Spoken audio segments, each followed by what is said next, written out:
हरिओम दोस्तों, स्वागत है आपका free study bye Lodhi sir के यूट्यूब चैनल पर। मैं कृपाल लोधी। दोस्तों, आज हम आपको लेकर के आए हैं पर्यावरण जीके या भूगोल जीके का कह सकते हैं स्टूडेंट्स, या इकोनॉमिक्स जीके का भी कह सकते हैं। बहुत इंपॉर्टेंट टॉपिक आज दोस्तों हम आपको बताने वाले हैं। भारत में औद्योगिकरण की शुरुआत या भारत में उद्योगों की स्थिति। यहां से दोस्तों आपको प्रश्न बनते हैं। एक तो उद्योगों के प्रकार, दूसरा कौन से उद्योग की स्थापना किस सन में प्रथम किस राज्य में की गई, कौन सा राज्य किस औद्योगिक वस्तु के उत्पादन में प्रथम स्थान रखता है, कौन सा देश प्रथम स्थान रखता है, और कौन से उद्योग के अंतर्गत कौन सा कच्चा माल आता है। इस टाइप के क्वेश्चंस दोस्तों यहां से बनते हैं। तो एक अपील है, यदि आप हमारे चैनल पर पहली बार आए हो तो प्लीज हमारे चैनल को सब्सक्राइब कर लें, साथ में बेल आइकन पर क्लिक करें ताकि सबसे पहले नोटिफिकेशन आपको मिलता रहे। दोस्तों, हम इसी प्रकार के कॉम्पिटिटिव एग्जाम रिलेटेड वीडियोस को अपलोड करते रहते हैं। आप हमारी प्लेलिस्ट में जाकर के देख सकते हैं। तो बगैर देर के स्टूडेंट्स आइए प्रारंभ करते हैं आज का टॉपिक।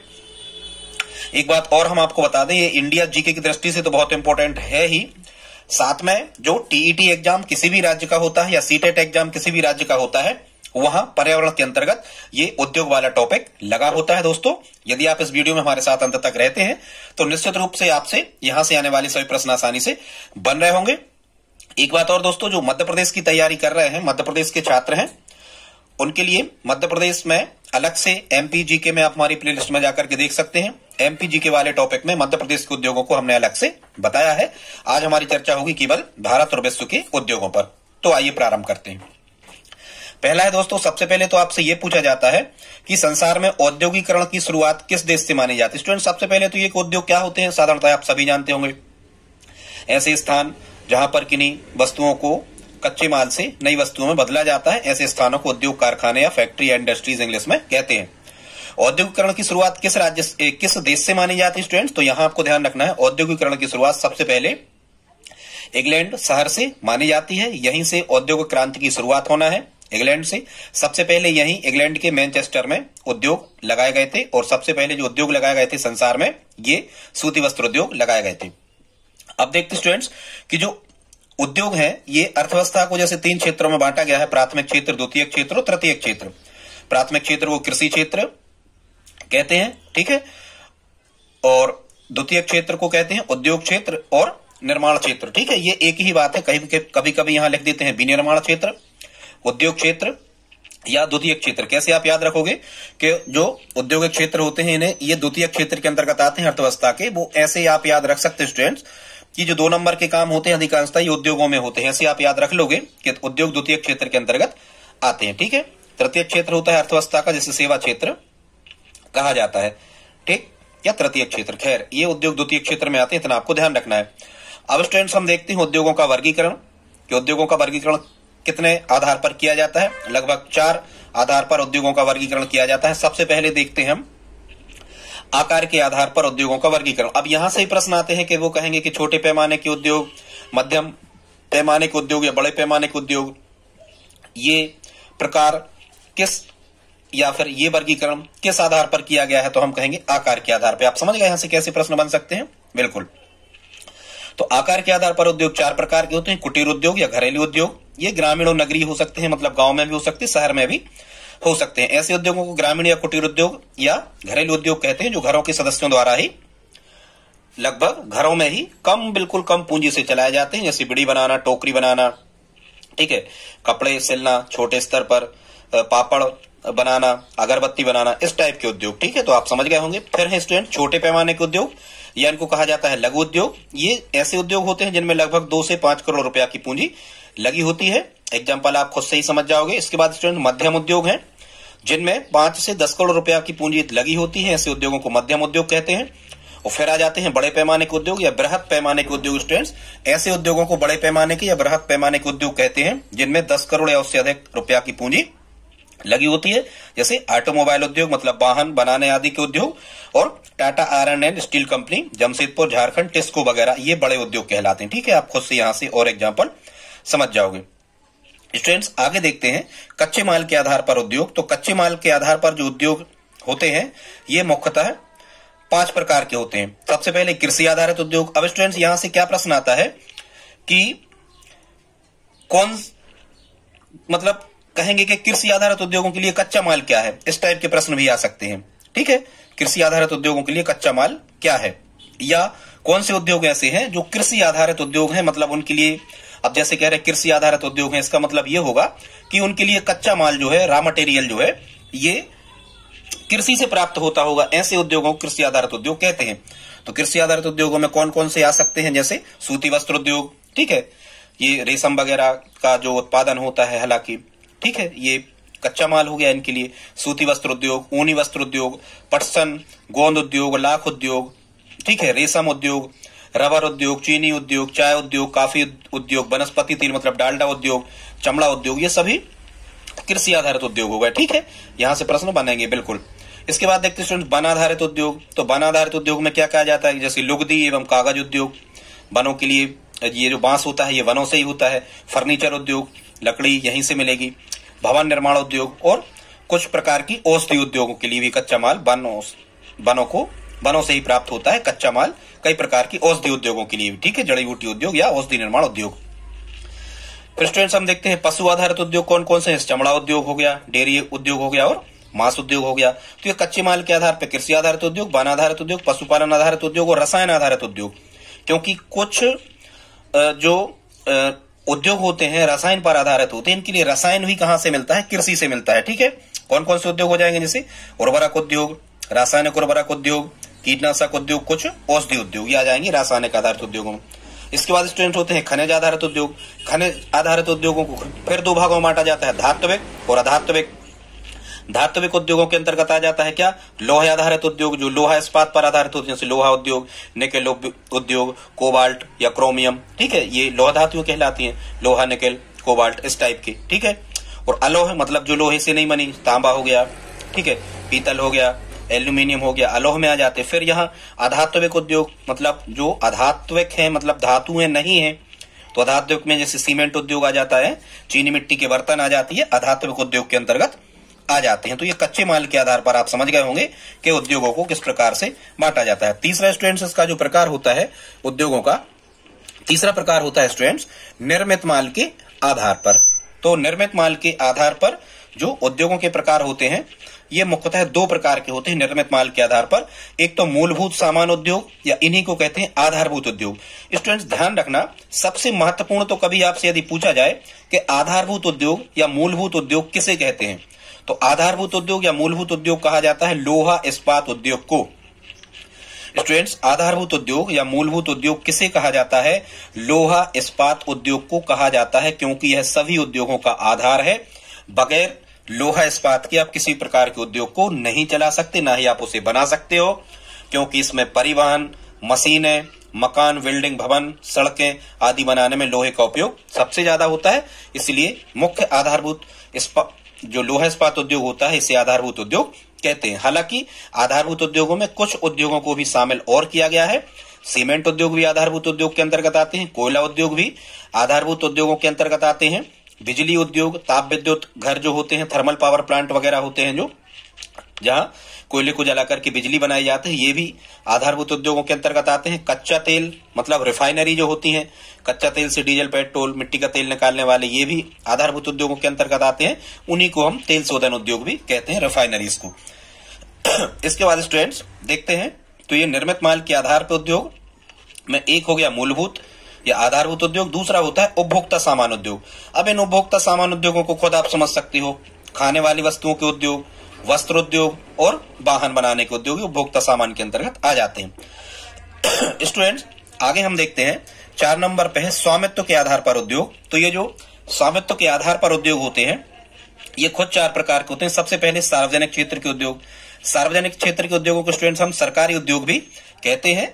ऐसे उद्योगों को सार्वजनिक क्षेत्र के अंतर्गत माना जाता है या सार्वजनिक उद्योग कहा जाता है जिन पर नियंत्रण, ठीक है, उत्पादन कार्य और सभी प्रकार का संपूर्ण नियंत्रण जिस पर सरकार का होता है। ऐसे उद्योग जिनमें उद्योगों पर पूर्णतः नियंत्रण सरकार का या सार्वजनिक क्षेत्र का होता है उसे हम सार्वजनिक क्षेत्र के उद्योग कहते हैं। जैसे भेल, BHEL, Bharat heavy electronics limited, ठीक है, ये सरकारी है। SAIL, steel authority of India limited, ये सेल कहलाता है। Steel authority of India limited, ये औद्योगिक एक प्रकार का संगठन है जिसके माध्यम से, ये सरकारी संगठन है जिसके माध्यम से जो कंपनियां होती हैं, लौह इस्पात कंपनियां, ये अपने स्टील को या लोहे को बेचती हैं। फिर भारतीय रेल, आप समझ जाओगे यहाँ कौन कौन से सरकारी हैं, एक अलग से वीडियो बनाकर हम बता देंगे कौन से सरकारी हैं, कौन से सार्वजनिक क्षेत्र के हैं। ठीक है, तो ये सार्वजनिक क्षेत्र के उद्योग जिनके उत्पादन, कार्य, वितरण, सभी प्रकार की क्रिया गतिविधियों पर सरकार का नियंत्रण होता है, सार्वजनिक क्षेत्र के उद्योग कहलाते हैं।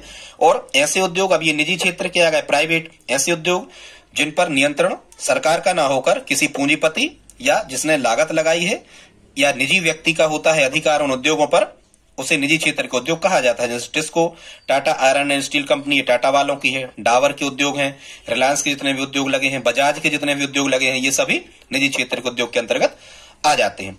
फिर स्टूडेंट तीसरा प्रकार होता है स्वामित्व के आधार पर सहकारी क्षेत्र के उद्योग। तो सहकारी क्षेत्र के उद्योग किसे कहते हैं स्टूडेंट्स? तो ये कच्चे माल के जो उत्पादक होते हैं या श्रमिक होते हैं, ये खुद ही अपना उद्योग खोलते हैं। कच्चे माल को उत्पादन करने वाले उत्पादकों, ठीक है, या श्रमिकों या दोनों जिस उद्योग को चलाते हैं या खोलते हैं या वस्तुओं का उत्पादन करते हैं, ऐसे उद्योगों को सहकारी क्षेत्र के उद्योग कहा जाता है। सहकारी क्षेत्र में क्या होता है कि जो कच्चा माल उत्पादन कर रहे होते हैं उत्पादक, ये खुद ही, या जो श्रमिक कर रहे होते हैं, ये खुद ही कच्चा माल उत्पादित करते हैं और खुद ही अपनी फैक्ट्रियों में, अपनी कंपनियों में, अपने स्थानों पर वस्तुओं का निर्माण करते हैं। ऐसे उद्योगों को सहकारी क्षेत्र के उद्योग कहा जाता है। सहकारी क्षेत्र के उद्योगों में उदाहरण कौन कौन से आ जाते हैं? जैसे महाराष्ट्र में चीनी उद्योग, ठीक है, केरल में नारियल उद्योग और गुजरात में अमूल दूध फैक्ट्री वाले, ये सभी सहकारी क्षेत्र के अंतर्गत आ जाते हैं। आई होप आप समझ गए होंगे सहकारी क्षेत्र क्या कहलाता है।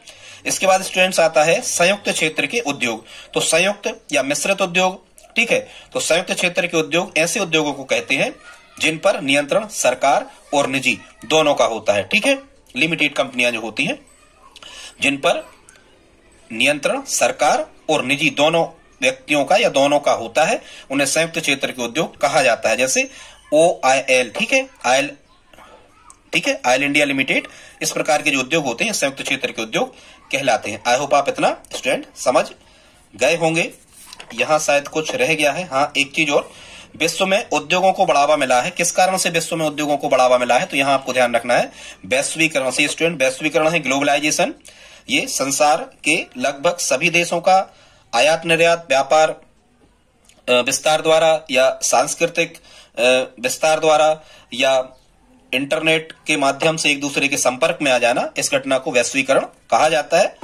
एक देश दूसरे देश से लगातार किसी न किसी प्रकार के संबंधों से जुड़ते जा रहे हैं, ठीक है, इसे वैश्वीकरण कहा जाता है। तो विश्व में उद्योगों को बढ़ावा इसी घटना के कारण मिला है, वैश्वीकरण, ये ग्लोबलाइजेशन, इसको इंग्लिश में स्टूडेंट्स कहा जाता है। इतना समझ गए होंगे। अगला है स्टूडेंट्स, ये 1 2 3 4 नहीं, ये 5 प्रकार के हैं। ध्यान से सुनो फिर से। स्वामित्व के आधार पे 5 प्रकार के हैं। बहुराष्ट्रीय निगम, या स्टूडेंट्स इन बहुराष्ट्रीय निगम को MNC भी कहा जाता है। MNCs multinational company, multinational company भी इनको बहुराष्ट्रीय निगमों को कहा जाता है। और मल्टीनेशनल कंपनीज का मतलब होता है बहुराष्ट्रीय कंपनियां। क्या होता है? बहुराष्ट्रीय कंपनियां। स्टूडेंट्स, ऐसी कंपनियों को बहुराष्ट्रीय कंपनियां कहते हैं जिनका व्यापार विस्तार या आयात निर्यात या वस्तुओं का निर्माण 2 या 2 से अधिक देशों में फैला होता है। फिर से सुन लें, ऐसी कंपनियों को बहुराष्ट्रीय निगम या मल्टीनेशनल कंपनीज या बहुराष्ट्रीय कंपनियां कहते हैं जिनका वस्तुओं का निर्माण 2 या 2 से अधिक देशों में हो रहा होता है और उनका व्यापार भी 2 या 2 से अधिक देशों में फैला होता है। ऐसी कंपनियों को बहुराष्ट्रीय कंपनियां या मल्टीनेशनल कंपनीज कहते हैं। जैसे कोलगेट है, पेप्सी है, कोका कोला है, ठीक है, बजाज है, कारगिल फूड है, फोर्ड मोटर्स है, ठीक है, बहुत बड़ी बड़ी ये कंपनियां होती हैं जो कई देशों में व्यापार विस्तार कर रही होती हैं, कई देशों में आयात निर्यात कर रही होती हैं, कई देशों में निर्माण कर रही होती हैं। ऐसी कंपनियों को बहुराष्ट्रीय निगम या बहुराष्ट्रीय कंपनियां कहते हैं। स्टूडेंट्स, आगे देखते हैं। अब किसी भी उद्योग को स्थापित यदि करना है किसी स्थान पर, तो कौन सी मूलभूत वस्तुओं की आवश्यकता या मूलभूत कारक या मूलभूत तत्व क्या क्या हो सकते हैं? तो उद्योगों के मूलभूत कारक या मूलभूत तत्व या बिल्कुल आवश्यक तत्व क्या क्या होते हैं कि किसी उद्योग को आपको स्थापित करना है तो कौन कौन सी वस्तुओं की आवश्यकता आपको होना चाहिए? तो सबसे पहले तो आपको भूमि की आवश्यकता होना चाहिए, तभी आप उद्योग खोल सकते हो। इसके बाद में आपको पूंजी की आवश्यकता होना चाहिए, फिर श्रम मतलब श्रमिकों की आवश्यकता होना चाहिए, ठीक है, फिर शक्ति मतलब उन उद्योगों में मशीनों को चलाने के लिए आपको कोयला या ऊर्जा या विद्युत की आवश्यकता होना चाहिए, जिसको शक्ति कहा जाता है। श्रम मतलब श्रमिकों की, मजदूरों की आवश्यकता होती है। इसके बाद में आसपास कहीं आपको कच्चा माल नजदीकी क्षेत्र पर ही कच्चा माल उसके लिए मिलना चाहिए। परिवहन के साधन वहां पर रेल, सड़कों आदि से जुड़ा हुआ होना चाहिए वह स्थान, परिवहन के साधन होना चाहिए। और फिर जो उत्पादित वस्तुएं हैं इनको बेचने के लिए आपके पास में आसपास बड़े बाजारों की व्यवस्था भी होना चाहिए, या बाजार तो नहीं होते हैं तो अंतर्राष्ट्रीय स्तर पर भी, हालांकि ये बाजार भी अलग अलग प्रकार के होते हैं, ठीक है, बताएंगे कभी। अब स्टूडेंट्स, कभी यदि आपको प्रश्न आता है कि भारत में उद्योगों को सर्वाधिक ऋण कौन सी संस्था प्रदान करती है, कौन सा बैंक देता है, तो ध्यान से सुने, भारत में उद्योगों को सर्वाधिक ऋण देने वाली जो संस्था है ICICI, ठीक है, ये बैंक है एक प्रकार का ICICI, भारत में उद्योगों को सर्वाधिक ऋण देने वाली ये संस्था है। अब हम देखते हैं स्टूडेंट्स कि भारत में सबसे ज्यादा जो उद्योग हैं ये किस स्थान पर लगाए गए हैं। तो भारत में सबसे ज्यादा जो उद्योग हैं, इसके लिए आपको ट्रिक याद रखना है, मत पश्चिमा। मत पश्चिमा का मतलब स्टूडेंट्स ये होता है कि भारत में सबसे ज्यादा उद्योग महाराष्ट्र में लगे हैं, ता से बनता है, फिर तमिलनाडु में लगे हैं, फिर पश्चिम बंगाल में लगे हैं, और फिर लगे हैं कहां, आंध्र प्रदेश में। ये आपको याद कर लेना ट्रिक। अब स्टूडेंट्स आगे देखते हैं, कुछ चीजें और बहुत इंपॉर्टेंट हैं, यहां से भी प्रश्न बनते हैं। गुणवत्ता युक्त औद्योगिक वस्तुओं पर कौन सा मार्का लगा होता है, मतलब कौन सा सिंबल लगा होता है कि यदि किसी वस्तु को उद्योग में बनाया गया है और सरकार ने उसकी गारंटी ले रखी है कि ये जो वस्तु किसी उद्योग में बनाई गई है ये निश्चित रूप से गुणवत्तापूर्ण है, ये अच्छी क्वालिटी की है, तो निश्चित रूप से फिर उन वस्तुओं पर कौन सा मार्का लगा होता है, ISI। यहाँ I का मतलब होता है इंडस्ट्रियल, मतलब औद्योगिक। तो जैसे लोहे पर लगा होगा ISI मार्का, लोहे पर लगा होगा मतलब वो लोहा अच्छी गुणवत्ता का है। विद्युत के सामानों पर लगा होगा, ठीक है, ISI। उद्योगों में कोई वस्तु बन रही है तो ISI मार्का उस पर लगा होता है, ठीक है। जो खाने वाली वस्तुएं हैं उन पर एग मार्क लगा होता है, ठीक है, खाद्य वस्तुओं पर एग मार्क, एग्रीकल्चर से बनता है। आगे देखते स्टूडेंट, विश्व का सबसे बड़ा औद्योगिक देश कौन सा है। यदि ये आपसे पूछा जाए विश्व का सबसे बड़ा औद्योगिक देश जहां सबसे ज्यादा उद्योग लगाए गए हैं, तो आपको क्या कहना है, सिंगापुर कहना है। फिर अब हम स्टूडेंट्स आपको बताने वाले हैं विश्व के कुछ औद्योगिक प्रसिद्ध स्थान की जो स्थान विश्व में फेमस है वो किस वस्तु के लिए फेमस है और किस देश में है, ठीक है स्टूडेंट्स। तो आइए देखते हैं। सबसे पहले है ब्यूनस आयर्स। ये जो ब्यूनस आयर्स शहर है, ये ब्यूनस आयर्स शहर ये अर्जेंटीना में है, और जो अर्जेंटीना में शहर है ये डेयरी एवं कृषि उद्योगों के लिए जाना जाता है। यहाँ व्यापारिक स्तर पर कृषि होती है और डेयरी उद्योग बहुत ज्यादा विकसित है। कहाँ, ब्यूनस आयर्स, अर्जेंटीना में, ठीक है। वैसे आयर्स तो एक भैंस की नस्ल ही होती है, ऐसे करके आप डेयरी से याद रख सकते हैं, ठीक है। दूसरा स्टूडेंट शिकागो। तो शिकागो अमेरिका का एक बहुत बड़ा शहर है। शिकागो किसके लिए जाना जाता है, यहाँ स्टूडेंट शिकागो में विश्व प्रसिद्ध मांस की मंडी के लिए ये जाना जाता है, यहाँ विश्व प्रसिद्ध मांस की मंडी है। ढाका बांग्लादेश में सूती वस्त्र उत्पादन के लिए जाना जाता है। फिरोजाबाद मध्य प्रदेश के भारत के उत्तर प्रदेश में है, ये सीसा उत्पादन के लिए जाना जाता है। हॉलीवुड जो है ये फिल्म उद्योग है अमेरिका का, ठीक है। जैसे अपने यहाँ बॉलीवुड मुंबई को कहते हैं, film city of India Mumbai को कहा जाता है, उसे बॉलीवुड कहा जाता है। तो हॉलीवुड एक शहर है अमेरिका का जहां फिल्म उद्योगों के लिए, फिल्म उत्पादन के लिए से जाना जाता है। बॉलीवुड बम्बई फिल्म उद्योगों को कहते हैं भारत में। पिट्सबर्ग स्टूडेंट्स ये अमेरिका का बहुत बड़ा शहर है। पिट्सबर्ग ये लौह इस्पात उद्योगों के लिए जाना जाता है। मुल्तान ये पाकिस्तान का शहर है। मुल्तान चीनी बर्तन के उत्पादनों के लिए इसे विश्व प्रसिद्ध है, ये इसे मुल्तान को चीनी बर्तनों के उत्पादन के लिए जाना जाता है। मैनचेस्टर स्टूडेंट्स अभी हमने आपको बताया था, जो मैनचेस्टर है ये ब्रिटेन का बहुत बड़ा शहर है। सबसे पहले सूती वस्त्र मिलें यही लगी थी, ठीक है। तो मैनचेस्टर को सूती वस्त्र उत्पादन के लिए जाना जाता है ब्रिटेन में। फिर लेनिनग्राद रूस, ये जलयान और मोटर गाड़ी बनाने के लिए फेमस है, लेनिनग्राद रूस। इसके बाद है जोहान्सबर्ग, ये दक्षिण अफ्रीका में है, यहाँ विश्व प्रसिद्ध सोने की खदानें हैं। जोहान्सबर्ग, ठीक है, किसी को सोना मिल जाए तो हंसने लगता। जोहान्सबर्ग दक्षिण अफ्रीका में सोने की खदानों के लिए प्रसिद्ध है। डेट्राइट अमेरिका का शहर स्टूडेंट, डेट्राइट ये मोटर कार, मोटर वाहन, ऑटोमोबाइल के लिए प्रसिद्ध है, डेट्राइट अमेरिका का। फिर है वियना, ये ऑस्ट्रिया का शहर है, ये कांच उत्पादन के लिए जाना जाता है। फिर वेलिंगटन न्यूजीलैंड में है, ये भी डेयरी उद्योग के लिए फेमस है। लीड्स ये ब्रिटेन में है, ऊनी वस्त्र उद्योग सबसे पहले यहाँ लगे थे, और लीड्स जो है ये ऊनी वस्त्र उत्पादन के लिए जाना जाता है। कभी स्टूडेंट्स यदि आपसे पूछा जाए कि भारत की प्रथम औद्योगिक नीति कब घोषित की गई, तो 1948 में घोषित की गई, तथा नई 6वीं औद्योगिक नीति कब प्रारंभ हुई, 1991। ये पूछे जाते हैं भारत में औद्योगिक सुधार कब प्रारंभ हुए, तो 1991 से औद्योगिक सुधार प्रारंभ हुए। मतलब उद्योगों की दिशा या दशा बहुत अच्छी करने के लिए ये औद्योगिक नीतियां बनाई जाती हैं भारत सरकार के द्वारा। तो वर्तमान में 6वीं औद्योगिक नीति चल रही है, जिसका प्रारंभ 1991 से हुआ था, और प्रथम औद्योगिक नीति 1948 में आई थी। आई होप स्टूडेंट्स आप इतना समझ गए होंगे। अब हम देखते हैं स्टूडेंट्स क्या कि भारत में जो प्रथम उद्योग हैं ये किस स्थान पर स्थापित किए गए हैं, प्रथम उद्योग भारत में किस स्थान पर स्थापित किए गए हैं। तो सबसे पहले हम देखते हैं स्टूडेंट्स, भारत में जो सूती वस्त्र उद्योग है इस पर चर्चा करते हैं। तो विश्व में सबसे ज्यादा जो सूती वस्त्र बनाए जाते हैं, विश्व में सबसे ज्यादा सूती वस्त्र कहां बनाए जाते हैं? चीन में। चीन का प्रथम स्थान है। ठीक है, अब हम देखते हैं भारत में सूती वस्त्र की जो पहली मिल लगी थी स्टूडेंट्स, ये 1818 में कोलकाता के समीप फोर्ट ग्लास्टर नामक स्थान पर लगी थी, लेकिन ये कैसी हो गई थी? असफल हो गई थी।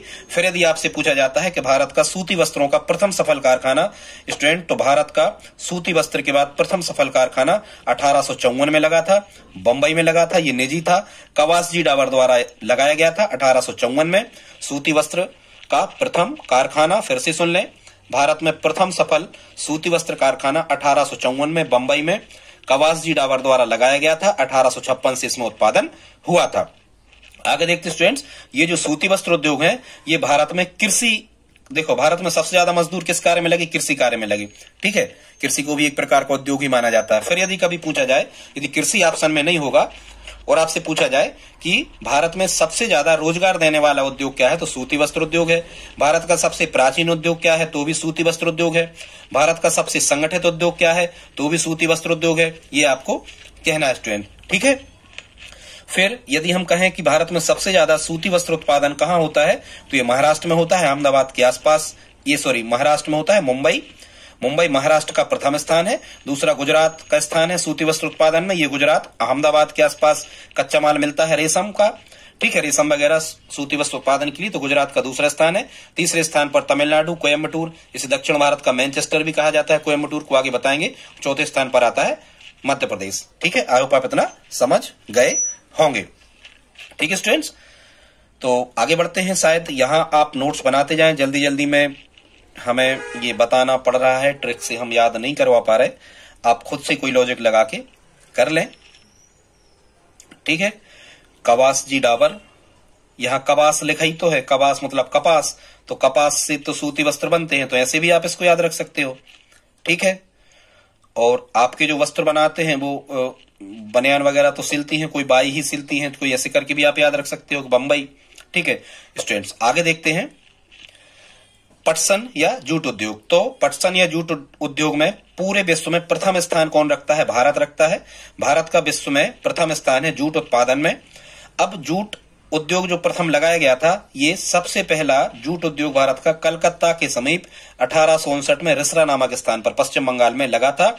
पटसन या जूट को सुनहरी रेशा कहा जाता है, और भारत में सबसे ज्यादा पटसन या जूट उत्पादन कौन सा राज्य करता है, या उद्योग सबसे ज्यादा कहां लगे? पश्चिम बंगाल। कहां लगे हैं? पश्चिम बंगाल, रिसरा। ठीक है, क्या याद रखोगे? रिसरा। यदि कोई चीज पट जाती है वैसे ही तो वो क्या होती है? रिसती रहती है। कोई भी अपने लेंटर वगैरह किया, वो पट गया तो वो क्या होता है? वो रिश्ता रहता है। ऐसे करके आप याद रख सकते हो। ठीक है, 1859 में रिसरा। जूट को क्या कहा जाता है? सुनहरी रेशा। ठीक है स्टूडेंट्स, आगे देखते हैं 3 नंबर पे चीनी उद्योग। तो चीनी उद्योग में प्रथम इस्पात उत्पादन में प्रथम स्थान रखता है चीनी उद्योग में ब्राजील। ठीक है, ब्राजील सबसे ज्यादा चीनी उत्पादन करता है। और अब हम देखते हैं कि भारत में सबसे ज्यादा चीनी उत्पादन कौन करता है, तो भारत में सबसे ज्यादा चीनी उत्पादन करता है कौन? यूपी। चीनी का कटोरा ही कहा जाता है यूपी को। और चीनी उत्पादन में दूसरा स्थान किसका है भारत में? महाराष्ट्र का है। ठीक है, एक चीज और ध्यान रखना, यूरोप में जो चीनी बनाई जाती है चुकंदर से बनाई जाती है, यूरोपीय पूरे देशों में, लेकिन भारत में जो चीनी बनाई जाती है ये गन्ने से बनाई जाती है। अब हम देखते हैं कि भारत में चीनी का प्रथम सफल कारखाना कब लगा, तो 1903 में लगा, मड़ौरा, सारण जिला, बिहार में। ठीक है, मड़ौरा, सारण जिला, बिहार में स्टूडेंट्स। यहां से कभी कभी देवरिया, यूपी भी ऑप्शन में आ जाता है, दोनों एक साथ ही लगे थे, कंफ्यूजन है तो हमने आपको बता दिया। आगे देखते स्टूडेंट्स लौह इस्पात उद्योग। ठीक है, तो लौह इस्पात उद्योग में विश्व में प्रथम स्थान किसका है, तो लौह इस्पात उद्योग में विश्व में प्रथम स्थान रखता है कौन? चीन। ठीक है, अब हम देखते हैं कि भारत में प्रथम कारखाना लौह इस्पात का कहां लगा, तो 1874 में ये कुल्टी में लगा। कुल्टी, ठीक है, कैसे याद रखोगे? कुल्टी, इसको कुछ भी कह दो, बाल्टी कह दो, तो बाल्टी लोहे की बनी होती, तो ऐसे आप याद रख सकते हो कुल्टी। ठीक है, वर्तमान में सबसे ज्यादा लौह इस्पात कौन सा राज्य पैदा कर रहा है, तो ये उड़ीसा कर रहा है। कौन सा कर रहा है? उड़ीसा कर रहा। ठीक है, अब हम देखते हैं भारत का सबसे बड़ा जो कारखाना लगा था, भारत का सबसे बड़ा क्या है, एशिया का ही सबसे बड़ा है, 1907 में साकची बिहार, ठीक है, जमशेदजी टाटा ने ये लगाया था। लेकिन वर्तमान में अब यही कारखाना जमशेदपुर कहां पहुंच गया है, झारखंड में, ठीक है। ये एक चीज और ध्यान रखना, ये जो जमशेदजी टाटा ने 1907 में जो कारखाना लगाया था, इसका क्या नाम था, TISCO, Tata iron and steel company. यहां से स्टूडेंट्स प्रश्न बनता है, Tata iron and steel company कहां है, तो ये जमशेदपुर में है। जमशेदपुर किस राज्य में है, झारखंड में है। ये निजी क्षेत्र का है, टाटा वालों का है, और एशिया का सबसे बड़ा लौह इस्पात कारखाना इसको कहा जाता है, ठीक है। कभी कभी प्रश्न आता है स्टूडेंट कि सबसे कम श्रमिकों की संख्या वाला उद्योग, तो सबसे कम श्रमिकों की संख्या वाला उद्योग यही होता है, कौन सा, लौह इस्पात उद्योग। और सबसे अधिक श्रमिकों की संख्या वाला उद्योग होता है सूती वस्त्र उद्योग, ठीक है। यहां से प्रश्न आते हैं स्टूडेंट्स। अब हम देखते हैं कि दूसरी पंचवर्षीय योजना में 3 उद्योग लगाए गए थे, बहुत बड़े लौह इस्पात उद्योग। इसके लिए एक ट्रैक आपको याद रखना है। वो ट्रैक स्टूडेंट्स क्या है, वो ट्रैक है राज भीरू दुबे 2 हैं, ठीक है। राज भीरू दुबे कितने हैं, 2 हैं। ऐसे करके आप याद रख लेना, राज भीरू दुबे 2 हैं, ठीक है। तो यहां से क्या बनेगा, आइए देखते हैं। हाँ, एक चीज और देख लो, संचित भंडार मतलब लौह अयस्क का सर्वाधिक संचित भंडार भारत के किस राज्य में है, तो ये कर्नाटक में है। लेकिन सबसे ज्यादा वर्तमान में लौह इस्पात उत्पादन कौन सा राज्य कर रहा है, उड़ीसा कर रहा है। कौन सा कर रहा है, उड़ीसा कर रहा है सबसे ज्यादा लौह उत्पादन का, सबसे ज्यादा लौह उत्पादन वर्तमान में भारत में। तो दूसरी पंचवर्षीय योजना में आपको ट्रैक याद रखना है, राज भीरू दुबे 2 है। 2 का मतलब है ये दूसरी पंचवर्षीय योजना में लगाए गए।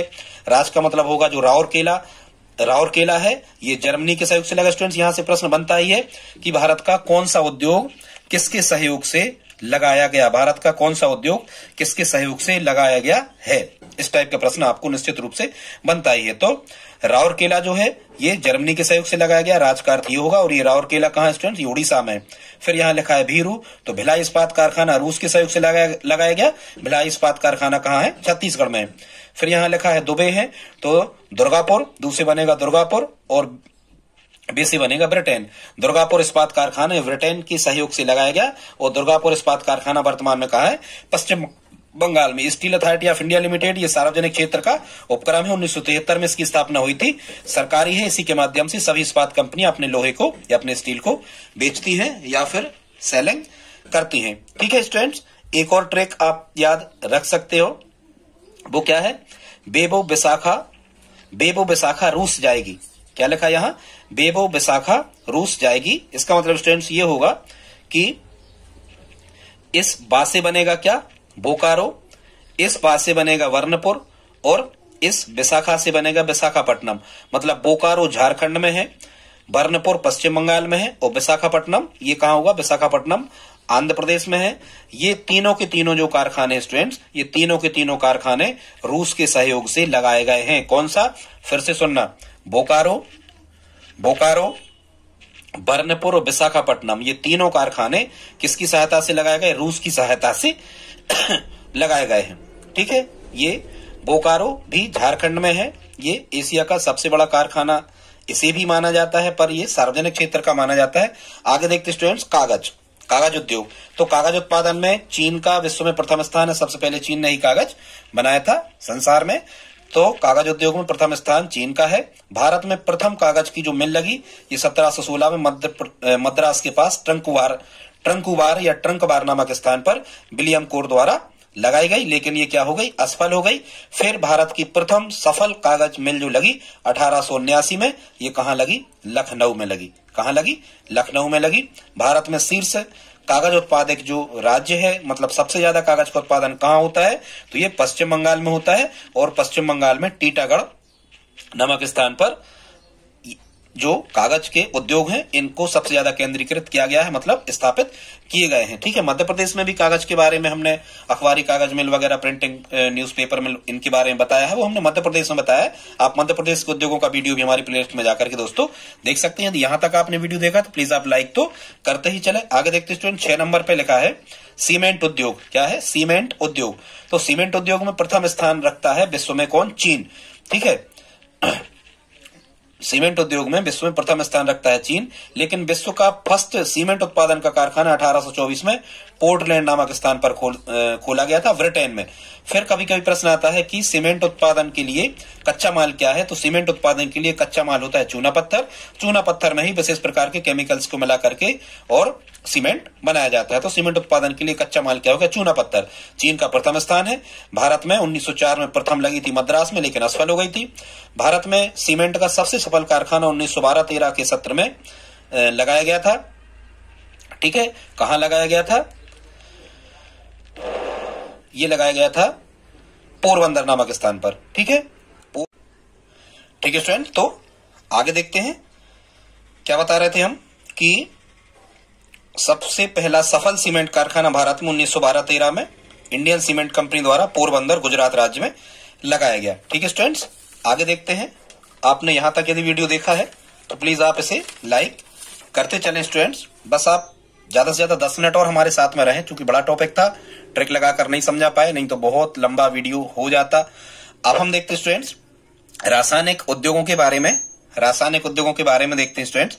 तो जो रासायनिक उर्वरक उद्योग लगाए गए थे, ये भारत में सबसे पहले एक चीज ध्यान रखना कि भारत में रासायनिक उर्वरकों का सबसे ज्यादा उत्पादन कौन सा राज्य करता है, तो भारत में रासायनिक उर्वरकों का सबसे ज्यादा उत्पादन तमिलनाडु राज्य करता है।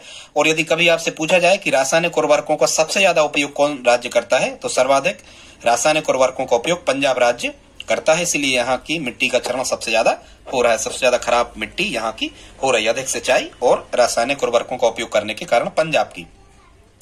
ठीक है, अब हम कहें कि रासायनिक उर्वरक उद्योग का प्रथम कारखाना कहां लगा था स्टूडेंट, तो ध्यान रखना 1906 में लगा था। ये तमिलनाडु के रानीपेट, कहां लगा था, रानीपेट। वैसे ही अपने पेट वगैरह सब डिस्टर्ब होते जा रहा है ये रसायन जाने के कारण, से करके आप इसको याद रखना। तमिलनाडु के रानीपेट में रासायनिक उर्वरक उद्योग लगाया गया था सबसे पहला। ठीक है स्टूडेंट्स, कभी एक प्रश्न आया था ये कि ऐसा कौन सा राज्य है जहां रासायनिक उर्वरकों का बिल्कुल भी उपयोग करना मना कर दिया गया है, सरकार द्वारा प्रतिबंधित कर दिया गया है, तो ये सिक्किम राज्य है भारत का ऐसा, जहां रासायनिक उर्वरकों का उत्पादन और उपयोग बिल्कुल भी बंद कर दिया गया है। ठीक है, किसान रासायनिक उर्वरकों को नहीं डाल सकते अपने खेतों में।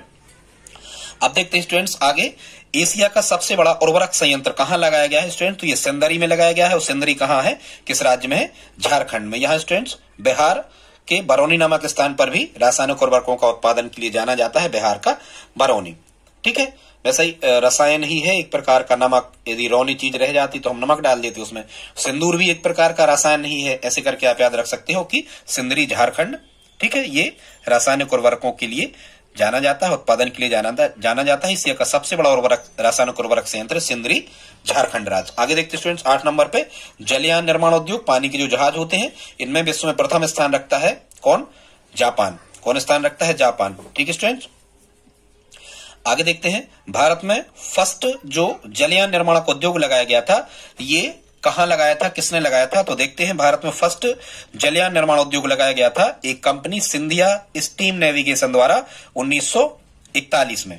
ठीक है, लेकिन 1952 में भारत सरकार ने इसी उद्योग का अधिग्रहण करके एक कंपनी बनाई, हिंदुस्तान शिपयार्ड, और इसका कारखाना कहां लगाया गया, विशाखापट्टनम में। हालांकि ये भी विशाखापट्टनम में ही लगाया गया था। तो ऐसे याद रखना, जलयान निर्माण के लिए विशाखापट्टनम ही फेमस है। यहाँ जलयानों की रिपेयरिंग वगैरह के कारखाने विशाखापट्टनम में, क्योंकि विशाखापट्टनम जो है ये पूर्वी तट पर सबसे सुरक्षित और भारत का सबसे गहरा बंदरगाह है आंध्र प्रदेश में। ठीक है, ऐसे करके आप याद रख सकते हो कि ये सबसे गहरा है, तो यहाँ जगह भी ज्यादा होगी। ठीक है, तो यहाँ जलयान का निर्माण, समुद्री पोत वगैरह जो है इनका निर्माण यहाँ पर किया जाता होगा, रिपेयरिंग वगैरह की जाती होगी। ठीक है, भारत की सबसे बड़ी जहाजरानी कंपनी मतलब जिसके पास पानी के सबसे ज्यादा जहाज है, उसका नाम है students shipping corporation of India. क्या नाम है इसका, शिपिंग कारपोरेशन ऑफ इंडिया। आगे देखते स्टूडेंट्स वायुयान उद्योग, तो वायुयान बनाने में प्रथम स्थान किसका है, फ्रांस का। राफेल वगैरह अपन वहीं से खरीदे, तो वायुयान उद्योग में प्रथम स्थान रखता है कौन, फ्रांस। कौन रखता है, फ्रांस। ठीक है, भारत में फर्स्ट वायुयान निर्माण का जो कारखाना खोला गया, ये 1940 में कहां खोला गया, बेंगलोर में। बेंगलोर बहुत इंपॉर्टेंट है, भारत का वैज्ञानिक शहर, भारत का अंतरिक्ष शहर स्टूडेंट्स, बेंगलोर जाना जाता है। जितने भी इलेक्ट्रॉनिक सामान बनते हैं, ये सबसे ज्यादा इलेक्ट्रॉनिक सामान, सिम या चिप या ठीक है टीवी, कंप्यूटर, मोबाइल, ये सबसे ज्यादा भारत का अंतरिक्ष शहर, अंतरिक्ष से संबंधित समस्त सामान यही बनते हैं। सबसे ज्यादा लाइट के सामान, विद्युत इलेक्ट्रॉनिक्स के सामान भी बेंगलोर में ही बनते हैं। भारत का वैज्ञानिक शहर, भारत का अंतरिक्ष शहर कहा जाता है किसे? बेंगलोर को। तो भारत में फर्स्ट वायुयान निर्माण उद्योग 1940 में कहां लगा? बेंगलोर में ही तो लगेगा। इसरो वगैरह के मुख्यालय सब यही तो है, ऐसे आप याद रख सकते हो। भारत में फर्स्ट 1940 बेंगलोर में लगा और उस कारखाने का क्या नाम था? Hindustan aircraft company. ठीक है, अब देखते स्टूडेंट्स टेलीफोन उद्योग के बारे में। तो टेलीफोन उद्योग कहां विकसित है? तो ये अभी हमने आपको बताया कि मोबाइल से संबंधित सभी उद्योग जो है ये बेंगलोर में ही है। बेंगलोर और एक शहर और आता है रूपनारायणपुर। ये दोनों शहर, बेंगलोर तो कर्नाटक का है, रूपनारायणपुर कहां का है? वेस्ट बंगाल, पश्चिम बंगाल का है। ठीक, ऐसे करके आप इसको याद रख सकते हो। रूपनारायणपुर, रूपों को गालों से जोड़ दो, ठीक है, रूप को, ऐसे करके आप याद रख सकते हो। भारत में रेशम उद्योग कहां सबसे ज्यादा फेमस है? तो ये कर्नाटक राज्य में रेशम उद्योग। अपन रेशम का कपड़ा लेने जाते हो वैसे ही नाटक करते, ये नहीं चाहिए वो नहीं चाहिए, इस करके आप इसको याद रख सकते हो। 11 नंबर पर देखते स्टूडेंट, बिजली बनाने का सामान के उद्योग कहां फेमस है? तो एक तो भोपाल, हरिद्वार और कलकत्ता। ठीक है, भोपाल, हरिद्वार और कलकत्ता। भोपाल मध्य प्रदेश, हरिद्वार उत्तराखंड और कोलकाता पश्चिम बंगाल।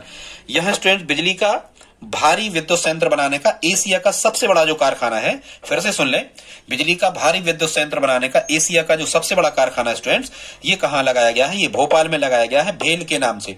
भारत का जो राष्ट्रीय चिन्ह है उसमें यही 4 जानवर हैं। बुल मतलब बैल, हॉर्स माने घोड़ा, एलिफेंट मतलब हाथी, लायन मतलब शेर। और इस भेल का फुल फॉर्म यहां बताया गया है Bharat heavy electronics limited. Students, ये भारत हेवी इलेक्ट्रॉनिक्स लिमिटेड, इसकी स्थापना 1964 में की गई थी।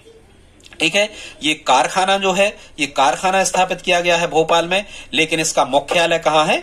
दिल्ली में। इसका मुख्यालय भोपाल में नहीं है, ये फैक्ट्री लगाई गई है भोपाल में, लेकिन भेल का मुख्यालय कहां है? ये दिल्ली में है। ठीक है, 1964 में स्थापित हुआ था, एशिया का भारी विद्युत संयंत्र बनाने का सबसे बड़ा कारखाना। ठीक है, ये हमने यहां लिखा है, राष्ट्रीय चिन्ह में यही 4 जानवर ही हमने आपको बता दिया। भेल के बारे में बहुत इंपॉर्टेंस है, याद रखें इतने डाटा।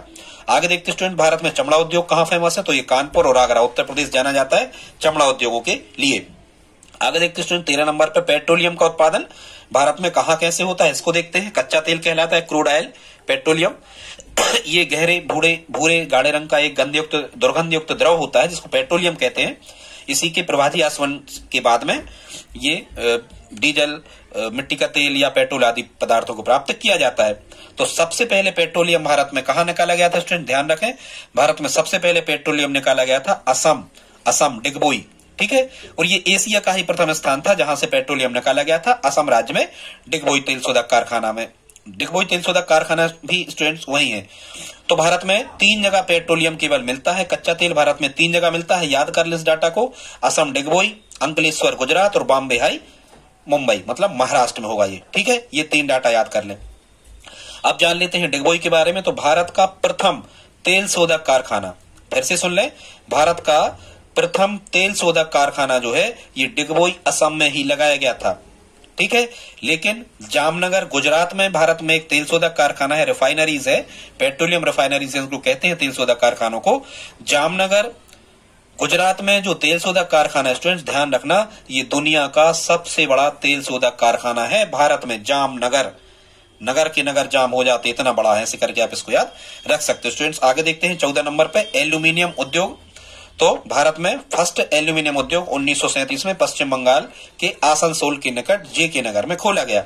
भारत में फर्स्ट एल्यूमिनियम उद्योग 1937 में पश्चिम बंगाल में आसनसोल के निकट जे.के. नगर में खोला गया। आई होप स्टूडेंट्स आपको इतने उद्योगों के बारे में समझ में आ गया होगा। बस आप 5 मिनट और हमारे साथ बने रहें, बहुत इंपॉर्टेंट डाटा लेकर के आए हैं दोस्तों। तो देखते हैं इसमें क्या है। तो यहाँ स्टूडेंट्स हमने आपको बताया है कुछ उद्योगों के उपनाम, बहुत इंपॉर्टेंट है, यहाँ से प्रश्न उद्योगों में से निश्चित रूप से आपसे पूछे ही जाते हैं। तो उद्योगों के उपनामों के बारे में देखते हैं। शिक्षा का आधारभूत उद्योग किसे कहा जाता है स्टूडेंट? तो शिक्षा का आधारभूत उद्योग कहा जाता है कागज उद्योग को, क्योंकि कागजों की ही सबसे ज्यादा आवश्यकता होती है शिक्षा दीक्षा में, शिक्षित करने में बच्चों को। उद्योग धंधों की जननी किसे कहा जाता है स्टूडेंट? ध्यान रखना, उद्योग धंधों की जननी किसे कहा जाता है? कोयला को कहा जाता है। ठीक है, कोयले की सबसे अच्छी जो किस्म होती है ये कौन सी होती है? एंथ्रेसाइट, जिससे बिजली बनाई जाती है। पीट किस्म का सबसे बेकार किस्म का कोयला होता है। भारत में सूती वस्त्रों की राजधानी किसे कहा जाता है स्टूडेंट? भारत में सूती वस्त्रों की राजधानी मुंबई को कहा जाता है, क्योंकि अंग्रेज सबसे पहले सूती वस्त्रों को मुंबई ही लेकर के आए थे और सबसे ज्यादा सूती वस्त्रों का उत्पादन अंग्रेजों ने मुंबई में ही प्रारंभ करवाया था, इसलिए भारत में सूती वस्त्रों की राजधानी मुंबई को कहा जाता है। फिर ये मैनचेस्टर स्टूडेंट जो लिखा है, ये मैनचेस्टर इंग्लैंड का एक बहुत बड़ा शहर है जहां सबसे ज्यादा सूती वस्त्र मिले आज भी हैं और सबसे पहले यहां पर लगाई गई थी। तो भारत का मैनचेस्टर किसे कहते हैं? भारत का मैनचेस्टर अहमदाबाद को कहते हैं स्टूडेंट्स, क्योंकि यहां अहमदाबाद में भी सबसे ज्यादा सूती मिले लगाई गई हैं, इसके लिए कच्चा माल भी यहीं आसपास प्राप्त हो जाता है। तो भारत का मैनचेस्टर अहमदाबाद, उत्तर भारत का मैनचेस्टर कानपुर को कहा जाता है, दक्षिण भारत का मैनचेस्टर कोयम्बटूर को कहा जाता है। भारत का सबसे प्राचीन उद्योग यदि आ जाए आपको तो सूती वस्त्र उद्योग आपको कहना है। भारत में सोने का रेशा किसे कहा जाता है? जूट उद्योग को, या जूट को सोने का रेशा कहा जाता है। इलेक्ट्रॉनिक उद्योगों की राजधानी किसे कहा जाता है स्टूडेंट्स? तो अभी हमने आपको बताया था बेंगलोर, इलेक्ट्रॉनिक उद्योगों की राजधानी बेंगलोर को कहा जाता है। भारत का बोस्टन किसे कहा जाता है? भारत का बोस्टन अहमदाबाद को कहा जाता है। भारत का डेट्राइट किसे कहा जाता है? पीथमपुर को। डेट्राइट अमेरिका का एक बहुत बड़ा शहर है जहां ऑटोमोबाइल के कारखाने सबसे ज्यादा लगाए गए हैं। तो भारत का डेट्राइट पीथमपुर, यहाँ पीथमपुर ये धार जिला में स्टूडेंट्स, मध्य प्रदेश के धार जिला में, जिसे भारत का डेट्राइट कहा जाता है, यहां सबसे ज्यादा ऑटोमोबाइल के कारखाने लगाए गए हैं। भारत का पिट्सबर्ग किसे कहते हैं? भारत का पिट्सबर्ग कहा जाता है जमशेदपुर को। भारत का पिट्सबर्ग जमशेदपुर को, कोई जम से पीट देता ना, ऐसे करके याद रखना, ठीक है। विकास उद्योगों के नाम से कौन सा उद्योग फेमस है? मोटर गाड़ी उद्योगों को विकास उद्योग कहा जाता है। आगे देखते स्टूडेंट्स, रेल उपकरण के उद्योग और देख लेते हैं। यहां तक वीडियो देखा तो प्लीज आप लाइक करें। रेल उपकरण कहां बनाए जाते हैं? चित्तरंजन, चित्तरंजन याद रखना, चित्तरंजन रेल के इंजन। स्टूडेंट्स ये जो चित्तरंजन है ये कहां है? चित्तरंजन पश्चिम बंगाल में है। रेल इंजन बनाने का सबसे पुराना कारखाना है चित्तरंजन, ठीक है। आजकल तो यहाँ इलेक्ट्रॉनिक इंजन भी बनाए जाने लगे। आगे देखते स्टूडेंट, डीजल इंजन मतलब रेल, जो डीजल इंजन जिस रेल को चलाते हैं तो वो डीजल इंजन कहां बनते हैं स्टूडेंट? डीजल इंजन चलते हैं वाराणसी। वैसे अपन कहते हैं कि यार बहुत डीजल भरो हम हो, तो इस टाइप से डीजल इंजन कहां बनाए जाते हैं? रेल के वाराणसी। रेल के डिब्बे बनाने का कारखाना कहां है? पेरम्बूर में है, ठीक है, चेन्नई के पास तमिलनाडु में पेरम्बूर में है। वैसे ही रेल के डिब्बे पर हम चढ़ते हैं तो सबसे पहले पैरा ही तो रखते हैं, तो ऐसे आप याद रख सकते हो, ठीक है, इसको जोड़ लेना। इंटीग्रल कोच फैक्ट्री बनाने का कारखाना कहां है? इंटीग्रल कोच फैक्ट्री बनाने का कारखाना कपूरथला पंजाब में लगाया गया है। आधुनिक कोच फैक्ट्री बनाने का कारखाना कहां लगाया है? रायबरेली उत्तर प्रदेश में लगाया गया है। बस 5 मिनट और स्टूडेंट देखते हैं, भारत से निर्यात की जाने वाली वस्तुएं कौन सी हैं? निर्यात मतलब भारत से विदेशों में जो हम भेजते हैं, भारत से विदेशों में जो हम बेचते हैं ऐसी वस्तुओं को निर्यात की जाने वाली वस्तुएं कहते हैं। तो खासकर यहां से प्रश्न आ जाता है कभी कभी कि कौन कौन सी चीजें भारत से निर्यात की जाती या नहीं की जाती। तो जो अपने यहां भारत में सबसे ज्यादा वस्तुओं का उत्पादन होता है वो विदेशों में हम निर्यात कर देते हैं। तो कौन कौन सी वस्तुएं निर्यात की जाने वाली हैं? भारत से चाय, सूती वस्त्र, ठीक है, मसाले, कच्ची धातुएं, चमड़े का सामान, तंबाकू, जूट तथा पटसन और हीरा, ठीक है। और भारत में सबसे ज्यादा निर्यात मतलब यदि कहा जाए कि कौन से देश का सामान भारत में सबसे ज्यादा आता है तो ये चीन का आता है। अपना कौन से देश में जाता है? अपना अमेरिका में जाता है सबसे ज्यादा सामान भारत का, ठीक है। अब देखते हैं भारत को आयात की जाने वाली वस्तुएं, मतलब भारत में कम उत्पादन होता होगा इनका, तो आयात मतलब हम बुलाते हैं अपने यहां आती हैं ये दूसरे देशों से। आयात का मतलब ये होता है, ठीक है, इंपोर्ट करना। तो भारत को आयात की जाने वाली वस्तुएं में कौन कौन सी चीजें आ जाती हैं? सबसे ज्यादा तो ध्यान रखना स्टूडेंट्स, भारत की जो मुद्रा है ये सबसे ज्यादा खर्च होती है काय पे? पेट्रोलियम पे। भारत सबसे ज्यादा आयात करता है पेट्रोलियम का। एक चीज ध्यान रखना, तो भारत कौन कौन सी चीजों को बुलाता है? मशीनरी सामान, पेट्रोलियम, रासायनिक उर्वरक और कई प्रकार के और केमिकल रसायन, अच्छे प्रकार का कागज, दवाइयां, खाद्य तेल, खाने का तेल विदेशों से आता है, अपने यहां हो नहीं पाता पूरा, जवाहरात, चिकित्सा उपकरण, ठीक है। और अमेरिका को सबसे ज्यादा भारत भेजता है अपने हाथ से बनी वस्तुओं को। भारत का सबसे ज्यादा जो व्यापार होता है ये भारत के पक्ष में होता है अमेरिका से। दोस्तों आज का वीडियो कैसा लगा प्लीज आप कमेंट बॉक्स में लिख करके बताएं, और प्लीज आप इसे दोस्तों के साथ स्टडी ग्रुप में शेयर जरूर करके आप हमारी हेल्प करें। मिलते हैं अगली वीडियो में, तब तक के लिए जय हिंद।